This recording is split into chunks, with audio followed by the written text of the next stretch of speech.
Salut tout le monde.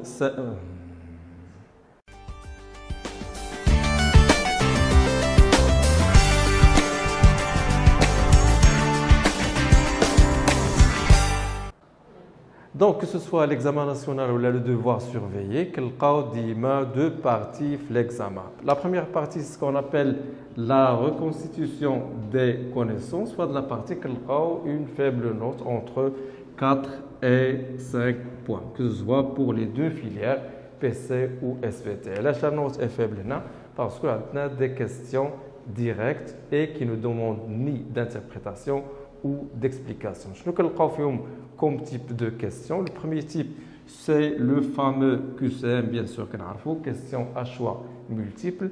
Deuxième type de question, ce sont les questions à alternative, c'est-à-dire le fameux vrai ou faux. Bien sûr, que les devoirs de l'anglais surtout.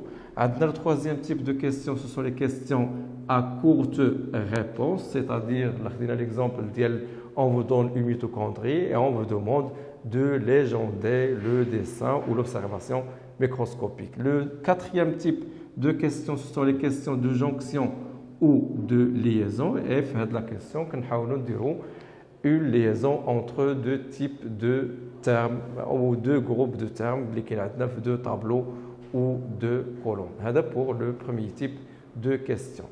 La deuxième partie, que je vous ferai autre chose, c'est-à-dire l'exploitation des documents et ce qu'on appelle l'analyse scientifique et la communication écrite et graphique, ou plutôt trois types essentiels de questions. Le premier type, c'est l'analyse.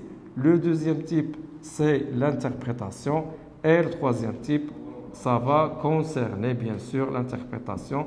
Ça va concerner ce qu'on appelle la déduction du phénomène ou du phénomène étudié. Vous faites le cas, la deuxième partie, entre 15 et 16 points. Pourquoi?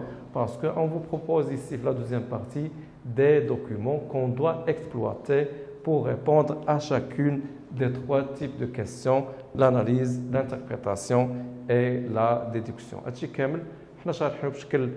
En détail les exercices sur la plateforme biofkezako.com ou les soit sous forme de vidéo ou de Word.